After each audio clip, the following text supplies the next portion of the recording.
उसने कहा कि भाई मेरी घोड़ी कहीं चरने गई है, पास में नहीं है। जब ये घोड़ी वाला ने बोला ना, तो घोड़ी वाले की आवाज को सुन करके घर में जो घोड़ी बनी थी हिना दी, बोल दिया।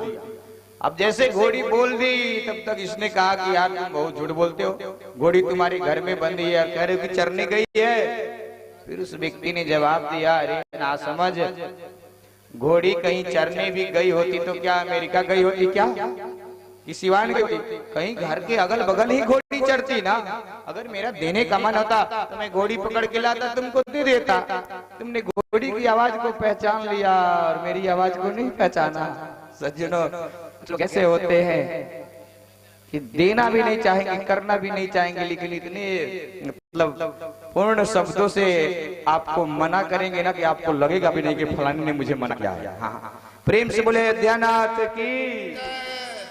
जैसे इन्होंने कहा कि देते नहीं बनता, अब तो विश्वामित्र जी महाराज स्तब्ध रह गए कि मैं क्या सोचूं। फिर कहा कि आप जल्दी दीजिए। कहा कि मैं बिल्कुल जल्दी दे रहा हूं, लेकिन याद रखिएगा दशरथ जी महाराज, मुझे 2 अक्षर वाला ही चाहिए। कहा कि 2 अक्षर वाला हो तो मेरे लिए और आसान है, ले जाइए 2 अक्षर वाला ले जाना हो तो। क्या मांगा हो भूमि देनु धन घोरा, सर्वस देहु आज सरोसा। श्री राम जय राम जय जय राम, श्री राम जय राम जय जय राम, श्री राम जय राम जय जय राम। प्रेम शिव रामचंद्र भगवान की। कहा कि 2 अक्षर वाला चाहिए, ले जाइए। भूमि, जितना भूमि मांगना है जग रक्षा के लिए ले लीजिए। कहा कि ना ना ना। अरे धेनु, जितना गाय चाहिए। कहा कि बिल्कुल नहीं। धन 2 अक्षर। धन में कितने अक्षर हैं? 2 अक्षर। क्योंकि विश्वामित्र जी ने कहा था मुझे 2 अक्षर वाला ही चाहिए। मांगो भूमि धेनु धन।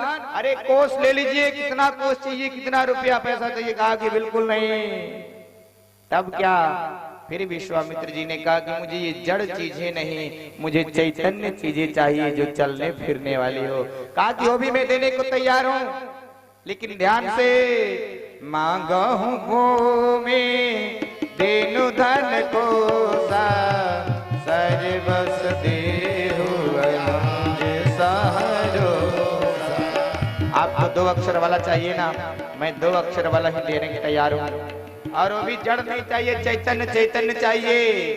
देह प्राण ते प्रिय कछु नाहि, सो आज देहु निमिख एक मां।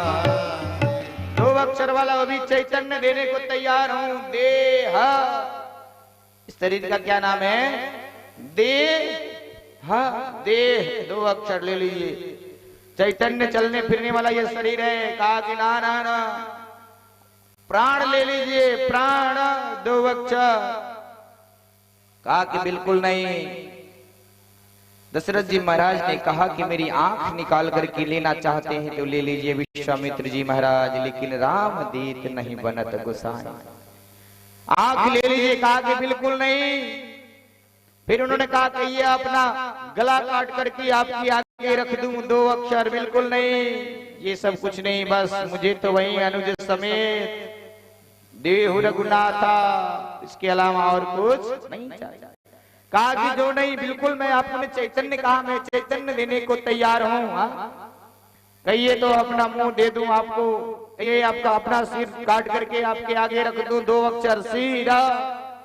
कहिए अपना पैर आपके सामने तोड़ करके रख दो, 2 अक्षर हाथ, 2 अक्षर पेट पीठ शरीर के पूरे 2 अक्षर। आपको क्या चाहिए महात्मन? कहा कि ना ना ना। अनुजा समेत अनुजा समेत देहु रघुनाथ, अनुजा समेत देहु रघुनाथ। जब नहीं माने तब विश्वामित्र जी महाराज की आंखें लाल पीली होने लगी और उनके क्रोध को सहन कर पाना इतना आसान है क्या? लोग कहते हैं महात्मा को क्रोध ही नहीं होना चाहिए। अरे ना समझ महात्मा को क्या होना चाहिए क्या नहीं होना चाहिए आप समझाएंगे? आप ज्ञान नहीं, अगर आपको इतना ही ज्ञान लेना है, इतना ही समझदार बनना है, तो आप क्यों नहीं महात्मा बन जाते? सीधी सीधी सवाल मेरा उन लोगों से कहना है। महात्मा को क्या कर, 12 बजे सो के उठना, 10 बजे सो करके उठना? अरे छोड़ो ना सारी बात को, आप ही खड़े होकर के जरा उस जगह पर देख लो ना। सभी लोग यहाँ से गायब रहते हैं। प्रतिदिन का समय होता है 3:30 से 4 बजे रात तक यहाँ जगना। सभी ब्राह्मणों को जगा करके जगमंडप में करके माइक चालू करा करके बजा करके उसके बाद जो व्यक्ति सोने जाएगा वो कितने बजे जगेगा? कोई बताए तो जरा मुझे, कितने बजे जाएगा? जो 4 बजे सोएगा वो 4 बजे जगेगा क्या? उसकी नींद खुलेगी? नाना प्रकार के प्रश्न है, लेकिन उसका मैं एक ही जवाब देता हूँ कि भाई आप साधु से भी ज्यादा ज्ञानी हो, आप ज्यादा समझदार हो, तो आप ही क्यों नहीं बन जाते साधु? ये दुनिया के प्रपंच करने से क्या मतलब है? प्रेम से बोले अयोध्यानाथ की, भूतनाथ की। जब दशरथ जी ने मना किया, उनकी भ्रिकुटी और तनने लगी, तब तक वशिष्ठ जी महाराज आते हैं। वशिष्ठ जी समझ रहे थे अगर विश्वामित्र जी का क्रोध बढ़ गया तो विश्वामित्र जी का क्रोध बढ़ने का मतलब कि अयोध्या जल करके भस्म। देर नहीं है, इतनी भयंकर उनके क्रोध में तेज है। सज्जनों, आकर के राजन को समझाते हैं, ऐ राजन, आपने महात्मा को कहा है कि कहूं सो करत न लाऊं बारा। ऐ मुनिवर, आपको कहने में देर है, करने में देर नहीं है। जब करने में देर नहीं है तो आप उसको तुरंत पूरा करिए। और आकर के बहुत प्रकार से समझाया वशिष्ठ जी ने, और समझा करके कहा कि ऐ राजन, आपने संदेह दीजिए। तब वशिष्ठ बहुविधि समझाया, बहु प्रकार से समझाया। बहुविधि का अर्थ सज्जनों बहुत है। बहु का अर्थ बख्शत के मामा जी किया करते थे कि बहुविधि मतलब बहू की विधि। ऐ राजन, अपने लाला को दोगे ना तो उधर से बहू को लेकर के आएगा, दे दो, विलंब ना करो। बहुत कहने सुनने के बाद वशिष्ठ जी आकर के समझाए और आकर के कहते हैं क्या दशरथ जी महाराज को ललकारते हैं और कहते हैं ये रघुवंशियों का स्वभाव नहीं है जो स्वप्न में भी दान कर दे, दान मान लेता है। ऐसे परिवार से आप हैं दशरथ जी महाराज। अविलंब आपके मुंह से निकल गया तो आप दे दीजिए दान। और कहते क्या है वशिष्ठ जी महाराज, दी के बचनवा काहे, देखिए बचनवा काहे, करेला बहनवा, ए रघुवंशी दाता, कर कछु माना में विचार। ए रघुवंशी दाता, कर कछु माना में विचार।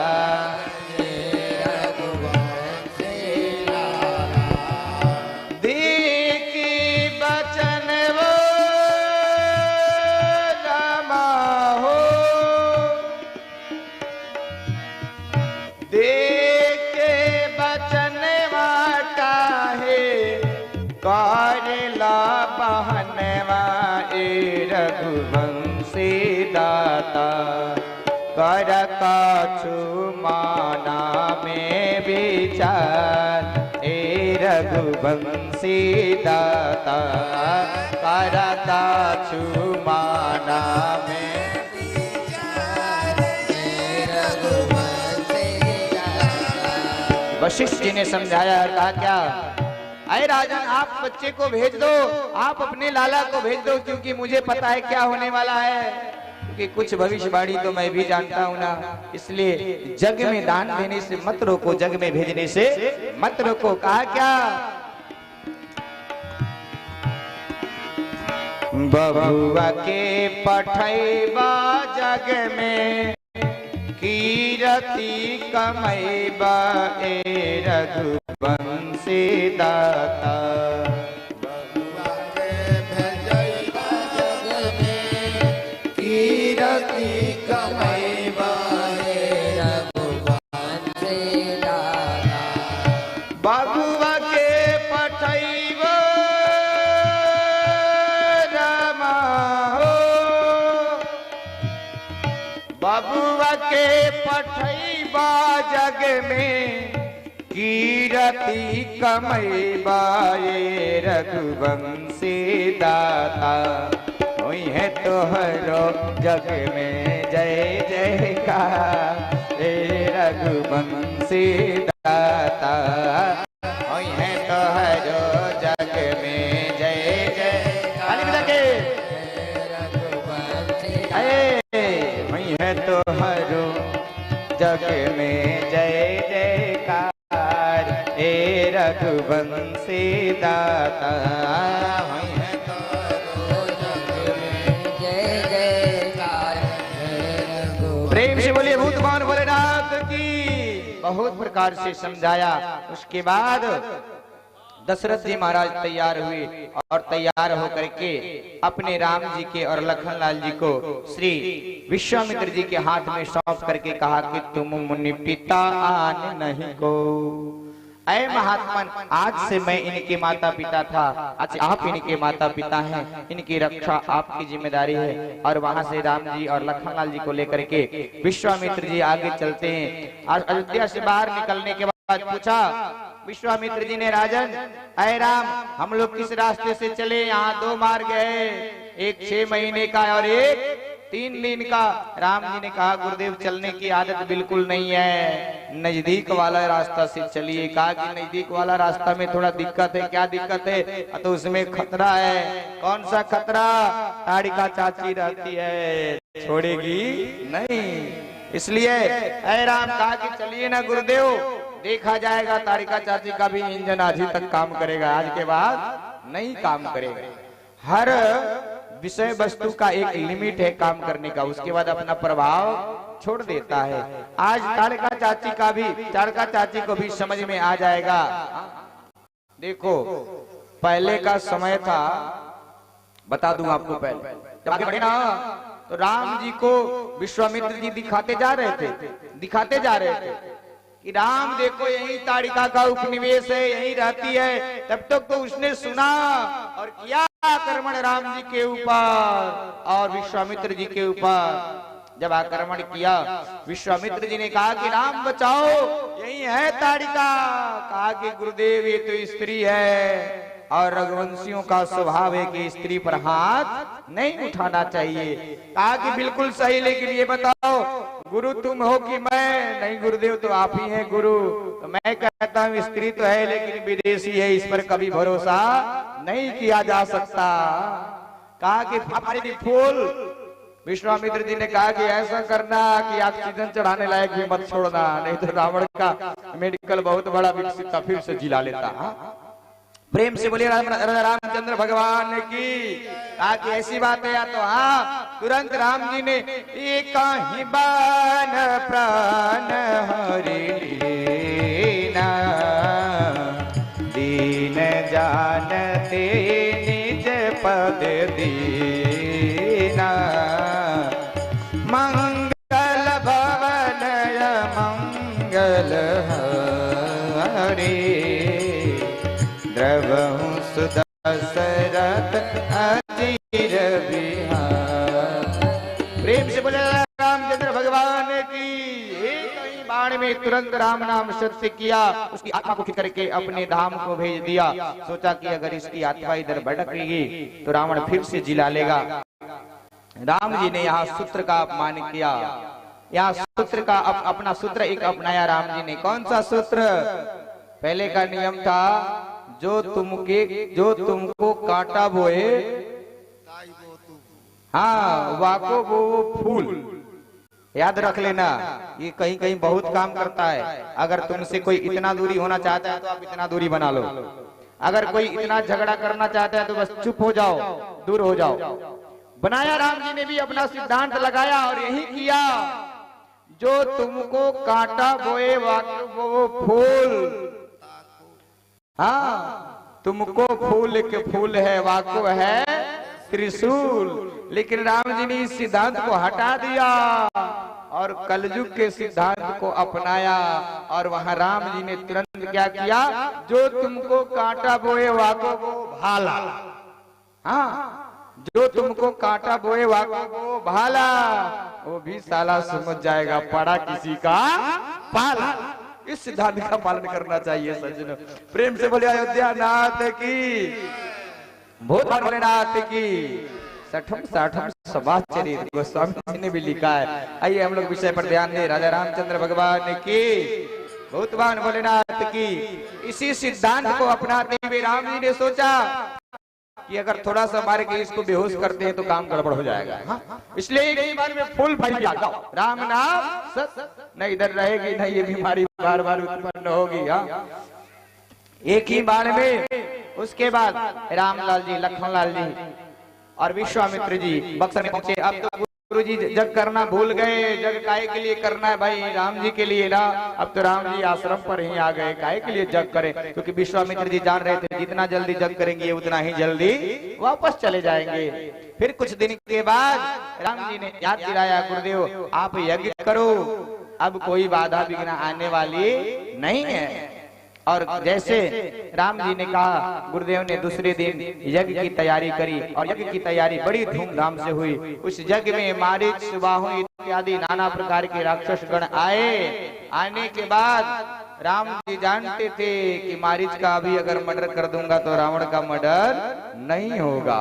इसलिए झूठा करतूस, झूठी फायरिंग उन्होंने किया। बिना फर के बाण लिखा है, बिनु फर सर रघुपति ते ही मारा, है ना? बिनु फर सर रघुपति ते ही मारा, सत जो जन सागर पारा। वो भी झूठा करतूस में इतनी शक्ति कि 7 समुद्र पार जाकर के श्रीलंका में गिरा। और जब से गिरा ना, उसको इतना एलर्जी हो गई कि अपने आंख में पट्टी बांध लिया, कभी खोलता ही नहीं था। जैसे पट्टी खोले सामने राम जी, लखनलाल जी धनुष बाण लिए उसको दिखाई पड़ते थे। इसलिए कभी नेत्र नहीं खोला। लाख प्रयास किया रावण की, चलो चलो। जानता था कि जाने के बाद भैया मैं पट्टी नहीं खोलता हूँ, क्योंकि पट्टी खोलूंगा तो दोनों भाई आ जाएंगे। फिर सोचा कि रावण ने तलवार निकाला कि भाई नहीं जाओगे तो चलो हम ही तुम्हारा काम सत्य, राम नाम सत्य कर देते। कहा कि चलो इस राक्षस के हाथ से मरने से अच्छा कम से कम भगवान के हाथों से गति मुक्ति मिलेगी। तब जाकर के वो नकली स्वरूप बना। आजकल हम सभी लोग ठगने की विद्या जानते हैं, सभी लोग ठगना चाहते हैं, ऐसा कोई व्यक्ति नहीं है। उसने सोचा रावण ने कि भाई मैं नकली मृग देकर के असली सीता को ले लूंगा, लेकिन राम जी ने उससे पहले ही नकली सीता बना करके रख दिया है। अगर हम किसी से एक झूठ बोलते हैं ना, एक चालाकी दिखाते हैं ना, वो हमसे पहले 100 चालाकी कर चुका होता है, 100 झूठ बोल चुका। किया था कि नहीं किया था? तुरंत राम जी ने कहा था, ऐ श्री सीता जी अब अपने इस स्वरूप का परित्याग करो, क्योंकि तुम पावक मह करहु निवास, जब लग करहु निशाचर नासा। ऐ सीता जी, जब तक मैं राक्षसों का संहार नहीं कर देता, सत्यानाश नहीं कर देता, तब तक आप इसी अग्नि में निवास करो। और छाया रूप में सीता जी थी जिसका हरण करके रावण ले गया। असली सीता को रावण छू नहीं सकता था, छूते ही जल करके भस्म हो जाता। ये कथा करने का भी कभी समय मिलेगा तो मैं सुनाऊंगा। मुझे तो पता नहीं लगता कि कब समय मिलेगा। बढ़िया से लगता है कि आज भी अपनी बात तक कथा नहीं हो पाएगी। प्रेम से बोलिए भूतवान भोलेनाथ की, अयोध्या नाथ के। आइए हम सब कथा पर ध्यान दे। राम जी ने बिना फर के बाण मारा, लखनलाल जी ने कुछ सुबाहु इत्यादि राक्षसों को मारा। यज्ञ बड़ा धूमधाम से हुआ। राम आया स्वा, राम भद्राया स्वा, बड़ी धूम से यज्ञ हुआ। यज्ञ में कोई कमी नहीं हुई। इस यज्ञ को पूरा करने के बाद विश्वामित्र जी ने कहा कि राम ये यज्ञ तो तुमने पूरा कर दिया, एक और यज्ञ को पूरा करने चलना है। कहा कि वो कौन सा यज्ञ है गुरुदेव? कहा कि धनुष यज्ञ है। राम जी ने कहा कि हे गुरुदेव, हम लोगों ने बहुत सारा यज्ञ को देखा है लेकिन धनुष यज्ञ को नहीं देखा है। आपकी कृपा से धनुष। श्री विश्वामित्र जी महाराज पत्रिका पढ़ाते हैं और पत्रिका पढ़ करके कहते हैं क्या? शिव धन धनवा हो, शिव धन धनवा, कठोर देह तुरी है, कठोर देह तुरी है, विवाह से तना हो, विवाह से तना ओ में लिखल रहे बतिया, विवाह से तना ओ में लिखल रहे बतिया, में लिखल रहे बतिया, विवाह से तना ओ में लिखल। प्रेम से बोल रामचंद्र भगवान की। विश्वामित्र जी महाराज पत्रिका निकाल करके सुनाने लगे कि हम लोगों को चलना एक धनुष यज्ञ में, और लिखा है कि इस धनुष को जो तोड़ देगा श्री सीता जी से विवाह उसका कर दिया जाएगा। और वो भी ऐसे नहीं, तीनों लोगों के विश्व विजेता के प्रमाण के साथ। हरसी चले मुनि वृंद सहाया, वेगी विदेह नगर नियराया, वेगी विदेह नगर। श्री रामलाल जी, लखनलाल जी और विश्वामित्र जी बक्सर से आगे बढ़ते हैं। अहिल्या जी के स्थान को दिखाते हुए अहिल्या जी का उद्धार किया राम जी ने। अहिल्या जी को उद्धार करने के बाद आगे पहुंचते ही गंगा अवतरण की कथा सुनाते हैं। गंगा जी के बारे में बताया। गंगा जी को बताने के बाद गंगा जी को पार कर करके रामलाल जी, लखनलाल जी, विश्वामित्र जी जनकपुर धाम पहुंचे। जनकपुर धाम में पहुंचने के बाद बड़ा होड़ लगा राम जी को देखने के लिए। चारों तरफ गली गली, हाँ, सारे लोग। तब तक जानकारी मिली जनक जी महाराज को। जनक जी महाराज आते हैं और रामलाल जी, लखनलाल जी, विश्वामित्र जी को ले जाकर सुंदर सदन में निवास कराते हैं। सुंदर सदन में निवास करने के बाद एक लालसा थी राम जी की, क्या? नगर घूमने का, देखने का, लेकिन कह नहीं सकते हैं गुरुदेव से। इसलिए धीरे से कहा कि गुरुजी, लखन नगर देखना चाहते हैं। अरे भाई, जब लखनलाल जी नगर देखना चाहते हैं तो आप क्यों कह रहे हैं? लखनलाल जी कहे ना गुरुजी से। सज्जनों, यही समझने की बात है। फिर आगे कोई बात नहीं है। अरे महात्मा, जरा लखनलाल जी को ले जाओ, कमला बिमला नदी दिखा करके ले करके चले आओ। फिर राम जी ने सोचा कि अब मुझे जाने को मौका नहीं मिलेगा। फिर गुरुजी, ये बहुत दूर की रास्ता है, अगर मुझे आज्ञा हो ना तो मैं जल्दी दिखा करके लेकर के आ जाऊंगा। तब विश्वामित्र जी कहे कि राम, तुम्हें नगर देखना नहीं है, नगर में दिखाना है कि राम भी आ गया है। प्रेम से बोलिए रामचंद्र भगवान की। और जैसे राम जी निकले गली में, चारों तरफ होड़ बन गई राम जी को देखने के लिए। बाल, जुवान, जरठ, नर नारी सभी लोग भगवान के देखना चाहते हैं। सभी बच्चे आगे आगे जाते हैं, राम जी के हाथ पकड़ के, प्रभु जी मेरा घर इधर है, प्रभु मेरा घर इधर है। बाल, जुवान, जरठ, नर नारी सब लोग दौड़ते हैं। गोस्वामी जी ने लिखा, श्री मिथिला का ये पद है, एक लाइन में मैं जल्दी से कर देता हूँ। मिथिला के गलिया गलिया घूमे दो छलिया, देखो सहेलिया मोरी रे। मिथिला के गलिया गलिया घूमे दो छलिया, देखो गलिया गलिया। मिथिला के गलिया गलिया घूमे दो छलिया, देखो सहेलिया मोरी रे। मौरिया के गजब बहार, देखो सहेलिया मोरी रे। मौरिया के गजब बहार, देखो। प्रेम से बोले रामचंद्र भगवान की। सज्जनों, इतना भयंकर भीड़ हुआ को देखने के लिए। सारे लोग, स्त्री पुरुष, छोटे बच्चे, बड़े बच्चे, बूढ़, सभी लोग दौड़ रहे हैं राम जी को देखने के लिए। जो धाए धाम काम सब त्यागी, गोस्वामी जी ने लिखा है। जो जो काम कर रहे थे सब अपना अपना काम छोड़ करके भगे दौड़ करके। हाँ, जल्दी जल्दी जो स्त्रियां अपने पति को भोजन खिला रही थी, मुंह में खिलाते खिलाते नाक में खिलाने लगी कि जल्दी राम जी को देखने जाना है। हाँ, जो श्रृंगार कर रही थी, आंख वाला होठ में लगाने लगी, होठ वाला आंख में लगाने लगी, राम जी को देखने जाना है। कान में के नाक में पहन लिया, नाक में के। हाँ सज्जनों, इतना भीड़, हाथ में के पैर में पहन लिया। प्रेम से बोले रामचंद्र भगवान की। उसी में एक नई नवेली बहुरिया भी बाहर झांक रही थी, काहे के लिए? तो राम जी को मुंह देखने। तब तक पीछे से सासू माँ आई और ऐसे देखो, हाँ, ढीला नहीं, मुलायम नहीं, खूब जोर से एक मुक्का बांधा, खूब जोर से। हाँ, और पहले दीवार पर मार करके वजन देख लिया कि भाई चोट लगता है कि नहीं, और पीछे से आके एक मुक्का दिया जड़ करके। हाँ, बताओ, कल की बहुरिया अपना मुंह निकाल के दिखा रही है। अब इतना दिन आया हो गया, मेरा मुंह अभी तक किसी ने नहीं देखा। बहू बेचारी आजकल की होती तो अभी जवाब दे ही देती, लेकिन उस समय की थी। हाँ, हाथ जोड़ करके खड़ी हो गई, कही, अरे सासू माँ, इसमें मेरा मुंह कौन देखने वाला है? सब तो राम जी के मुख को देख रहे हैं, जरा आप भी देख करके जीवन धन्य कर लीजिए ना। सभी सखियों ने मिल करके श्री राम जी से बात करने का प्लान बनाया। राम जी से हम लोग बात कैसे करें, क्योंकि अगर राम जी अगर हमारे किसी काम के लायक हैं तो ये श्री किशोरी जी के दुल्हा बने तो हम लोगों को हंसी मजाक करने को मौका मिल जाए। फिर सखियों ने सोचा इतने भीड़ में जा रहे हैं, इनसे भेंट मुलाकात कैसे हो, बात कैसे हो। एक सखी ने कहा कि कोई बात नहीं, अभी मैं बात करती हूँ। ध्यान से सुनना, गुरुजी इस बात को बताते थे, गुरुजी इस भाव को बताते थे। प्रेम से बोलिए श्री सदगुरुदेव भगवान की। देखो नीचे नीचे राम जी जा रहे हैं और एक सखी ने कमल के फूल लिया और अपने माथा पे सटाया और नीचे राम जी के माथे पर जब से गिरा दिया। और राम जी ने ऊपर देखा, इतने में बात हो गई कि नहीं हो गई, हो गई कि नहीं हो गई। जब राम जी ने ऊपर देखा ना तो सखी ने फिर दूसरा फूल दिखा दिया। राम जी पूछना चाहे क्या मतलब। सखी का भाव था कि मेरी शिरोमणि स्वामिनी, हम सबके मालिक हमारी श्री किशोरी जी हैं। कमल को श्री कहा जाता है, श्री पुष्प कहा जाता है। कहा कि अरे कहाँ मिलेंगी। सखी ने फिर फूल दिखाया। ये फूल कहाँ होता है, कमल का फूल कहाँ होता है, बगीचा में, तालाब में। कहाँ होता है, तालाब में।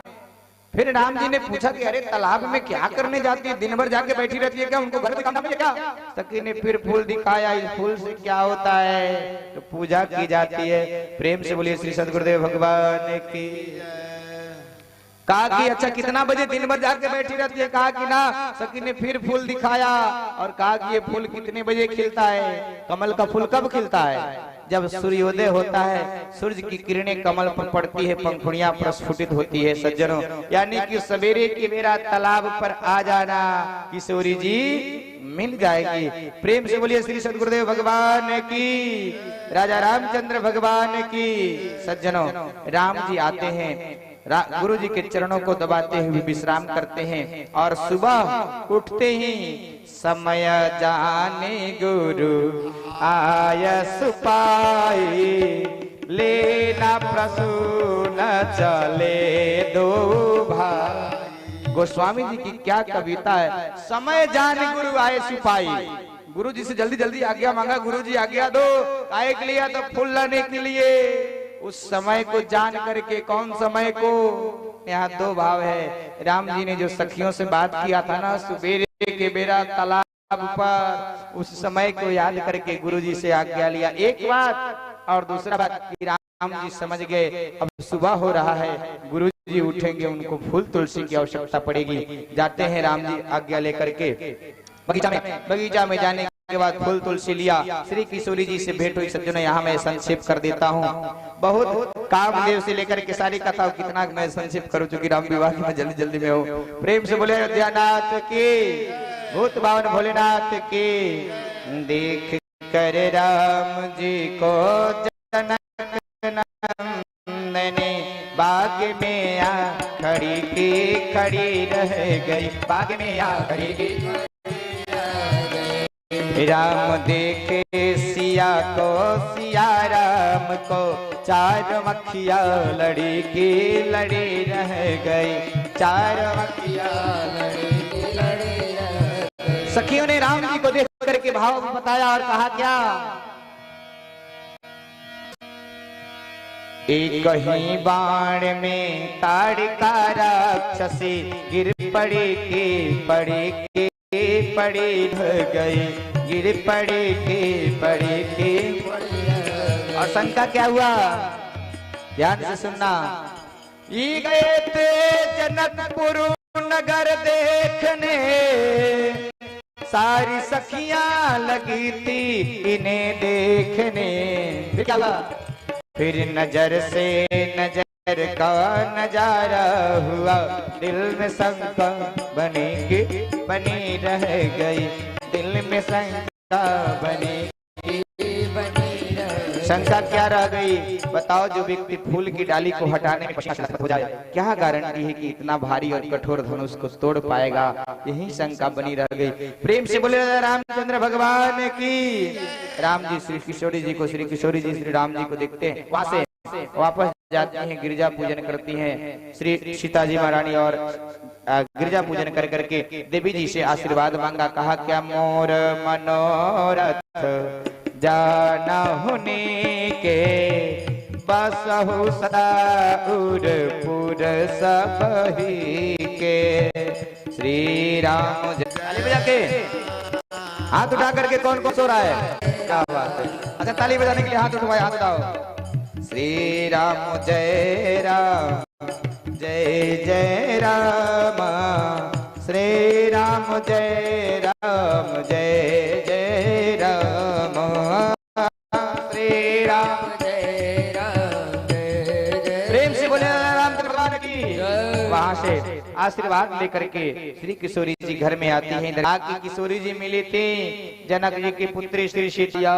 सुफला मनोरथ हो तुम्हारे, सुर नर मुनि जन होहि सुखारे।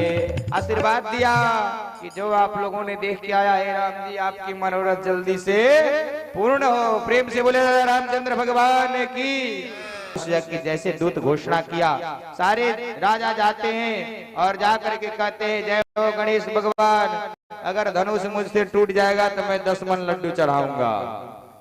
धनुष के पास जाते हैं, धनुष नहीं टूटता है, झटका मारता है करंट के, आकर बैठते हैं, कहते हैं भगवान अगर मुझसे न टूटे तो मैं 20 मन चढ़ाऊंगा, अगर किसी से न टूटे।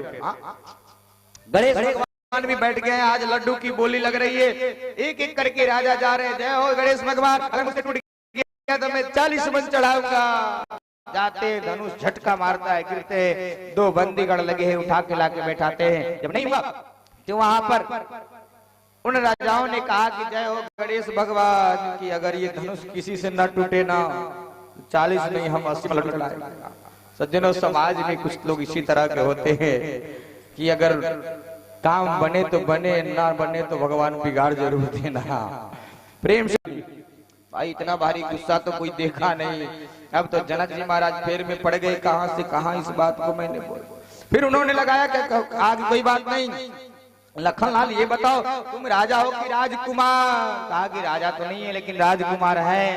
कहा कि मैंने तो राजाओं को जाने की बात कही, राजकुमार हमारे अभी बैठे रहेंगे। तुरंत गुरुजी ने आदेश दिया राम जी को, उठहु राम भंजहु बवचा, मेटहु तात जनक परि। अरे राम जी अब विलंब न करो। राम जी उठते हैं, धीरे धीरे धनुष के पास बढ़े, लेत चढ़ावत खींचत गाढ़े, काहू न लखा दीर्घ सब ठाड़े। लेकिन राम जी ने धनुष को उठाने से पहले गुरु ही प्रणाम मन ही मन प्रणाम करके गुरु जी को स्मरण करके जाकर के धनुष को उठाया। और धनुष कब उठा, कब डोरी चढ़ी, कब धनुष टूटा, किसी ने नहीं देखा। तेज राम मध्य धनु तोरा। प्रेम से बोले रामचंद्र भगवान की। धनुष ना इधर से टूटा ना उधर से टूटा, बीच से टूटा, क्योंकि किनारे से पतला होता है धनुष में। अगर वहां से टूटता राजा झगड़ा कर देते, जहाँ पतला था वहां से तोड़े, हम लोग इसको नहीं माने।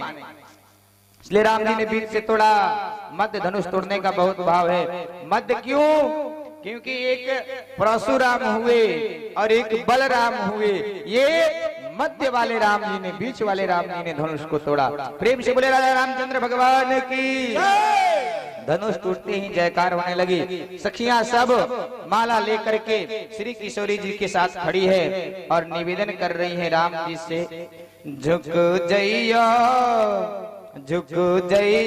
ललन रघुवीर, किशोरी मेरी छोटी सी झुक जइयो।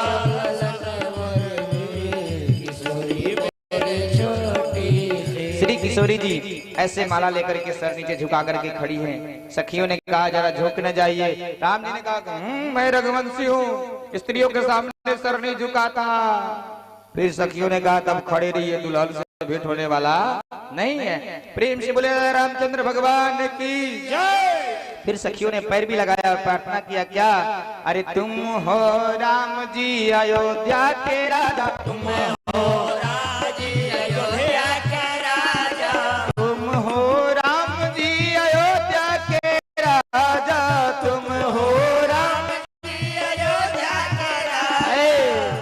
अरे हम हैं जनक के गरीब, किशोरी मेरी छोटी सी भुजैया।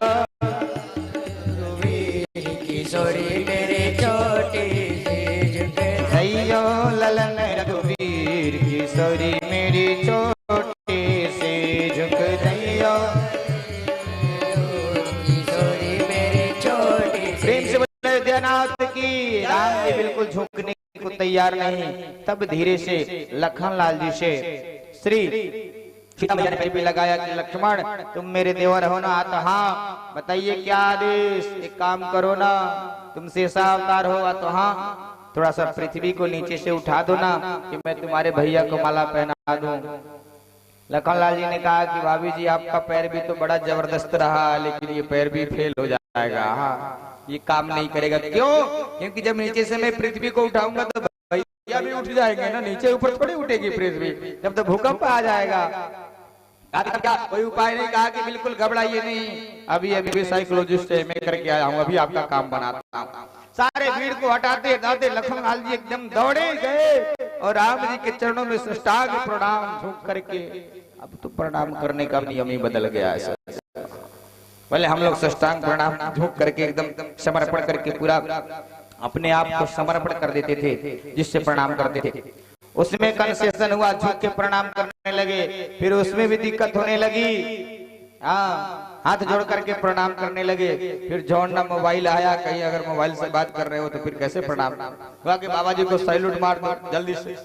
फिर सोचा गया कि कहीं जल्दी जल्दी में बाबा मिले, ऐसे किए कहीं आंखें में लग गया तो क्या होगा। उसमें भी कटौती। कहा कि अब दूर से बाबा को टाटा। अब देखो टाटा में कब बाटा लगने वाला है। ये प्रणाम करने का नियम सज्जनों बदल रहा है। बताओ हम लोग विकास कर रहे हैं, कितना विकास कर रहे हैं। इन सब चीजों पर हंसने की बात नहीं है, विचार करने की बात है। प्रणाम करने का नियम बायां हाथ के ऊपर दायां हाथ रखा करके दोनों पैर कि मेरा दाहिना हाथ दाहिना पैर पर जाए सामने वाला व्यक्ति के, और बायां हाथ बायां पैर पर जाए, ऐसे प्रणाम करने का नियम है सज्जनों। अब बाकी आप कैसे भी करो, हम मना थोड़ी करने जाएंगे आपको। प्रेम से बोले अयोध्यानाथ की, भूत बावन भोलेनाथ की। जाकर के चरणों में सिर को रगड़ने लगे लखनलाल जी। लखनलाल राम जी सोच रहे हैं अब उठेगा अब उठेगा अब उठेगा, काहे को उठने जाए। यहाँ तो लखनलाल जी भाभी की मदद करने के लिए अग्रसर हैं, ये पता नहीं लखनलाल। राम जी ने सोचा कि भाई भरी सभा में कब तक नाक रगड़े लगा, लोग क्या कहेंगे कि राम कितना निर्दयी है, एक भाई घर में गिरा हुआ है और दूसरा भाई उसको उठाने तक की तैयार नहीं। इसी बात को सोच करके रामलाल जी लखनलाल जी के दोनों कंधों में हाथ लगा करके जैसे उठाने का प्रयास किया। देखो मेरे तरफ, तब तक किशोरी जी खड़ी थी। जैसे राम जी झुके माला लखनलाल जी को उठाने के लिए, तब तक झट से किशोरी जी ने छोड़ दिया। प्रेम से बोले राजा रामचंद्र भगवान की। हरि कौशला के लाल गल देखी जाए माला, धम धम धम के लग लेना ना बना गड़ा नगारा, धम धम के लग लेना ना बना गड़ा नगारा, धम धम धम के। प्रेम से बोले अयोध्यानाथ की। बहुत लंबी प्रक्रिया है। यहाँ से विवाह की विधि पूरी करने के लिए हजाम अयोध्या भेजा जाता है। किस प्रकार से हजाम अयोध्या जाता है? जाहु जाहु हजामारे जाहु जाहु हजमारे अवध नगरिया, राजा दशरथ दरबार है आहे राजा दशरथ। दौड़े दौड़े हजाम अयोध्या गया। अयोध्या में दशरथ जी महाराज मिलते हैं। दशरथ जी महाराज से पूछा कि तुम कौन हो? तुरंत सुनाया हजाम ने अपनी बात को और कहा क्या? हम तो पाते लेके आवत बनी पार से, राजा जनक दरबार से ना। हम तो पाते लेके आवत बनी पार से, राजा जनक दरबार से ना। हम तो पाते लेके आवत बनी पार से, राजा जनक दरबार से ना। हम तो पाते लेके आवत बनी पार से। प्रेम से बोले अयोध्यानाथ की, भूतवान भोलेनाथ की। सज्जनों बहुत लंबी बारात सज करके आई। विवाह की विधि को बहुत धूमधाम से पूरा किया गया और विदाई भी हुई। आज यज्ञ के अंतिम दिन विदाई ही होना है और कोई विकल्प नहीं है। एक निवेदन मैं आप सभी लोगों से, सभी ग्रामवासियों से, सभी नगर निवासियों से करूंगा कि ये यज्ञ अब देखते देखते 7 दिन निकल गया, पता नहीं चला कैसे निकल गया, है ना। आज छठा दिन है, कल 7वां दिन है, पता ना कल पूर्णाहुति करने को मौका मिले, लेकिन 7 दिन निकल गया ना। निकल गया कि नहीं निकल गया? पता चला सज्जनों, आनंद के पल बहुत जल्दी निकलता है। थोड़ा मैं पटना में व्यस्त था, ज्यादा समय यहाँ नहीं दे पाया, लेकिन फिर भी भगवान ने हिम्मत दिया, भगवान ने कोशिश किया, भगवान ने आशीर्वाद दिया और यहाँ तक आप सभी के सहयोग से ही ये यज्ञ पहुंचा। और कल मैं एक बात आप लोगों से लिखित तरीके से बता दूंगा कि इस मंदिर से संबंधित जो भी समस्याएं हैं, ये कल के बाद आप सभी लोगों का है। जो लोग भी इधर उधर की बातें कर रहे हैं उन लोगों की है। थोड़ी देर के लिए इसको बंद कर दिया जाए। प्रेम से बोले अयोध्या नाथ की।